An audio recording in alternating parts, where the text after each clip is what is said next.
నరేంద్ర మోడీకి నిన్న ఢిల్లీ పేలుడు జరిగినటువంటి సందులో ఆయన భూటాన్లో ఉన్నారు. అక్కడి నుంచినే స్టేట్మెంట్ ఇచ్చారు. ఇటు అమిత్ షాతో మాట్లాడారు, అట్లాగే పోలీసు అధికారులతో మాట్లాడారు. ఆ పైన అక్కడి నుంచినే స్టేట్మెంట్ ఇచ్చారు. ఉగ్రవాది ఎక్కడున్నా వదిలిపెట్టే ప్రసక్తి లేదు, దీనికి బాధ్యుల్ని శిక్షించి తీరతాం అన్నటువంటి. ఆ తర్వాతన భూటాన్ పర్యటన ముగించుకుని రావడంతోనే తన కార్యాలయానికి కానీ తన ఇంటికి కానీ పిఎంఓకి కానీ పోలేదు. నేరుగా తను లోక్నాయక్ జయప్రకాష్ నారాయణకి సంబంధించినటువంటి ఎల్జేపీ ఆసుపత్రికి చేరుకున్నారు. ఎవరైతే నిన్న గాయపడ్డటువంటి వాళ్ళు పేలుల్లో గాయపడి ఆసుపత్రిలో చికిత్స పొందుతున్నారో వాళ్ళందరినీ వెళ్ళి స్వయంగా పరామర్శించారు.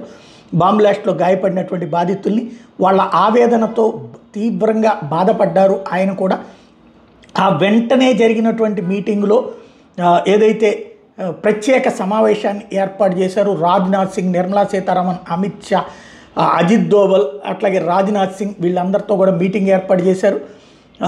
నెక్స్ట్ ఈ వ్యవహారానికి సంబంధించి ఏం చేయాలి, దీని మూలం ఏంటి, దీని వ్యవహారం ఏంటి, దీని వెనకాల ఉన్నట్టు సూత్రధారులు ఎవరు, పాత్రధారులు ఎవరు, పాకిస్తాన్ నుంచి ఎవరు యాక్టివేట్ చేస్తున్నారు, ఎవరు ఆపరేట్ చేస్తున్నారు, వాళ్ళతోనే టైఅప్ లేకపోతే వాళ్ళ స్ఫూర్తితో వీళ్ళు ఇక్కడ కార్యకలాపాలు చేస్తున్నారు, ఇదంతా తేల్చి ఎవరిని వదిలిపెట్టద్దు, కఠినంగా శిక్షించమని ఆదేశాలు ఇచ్చారు.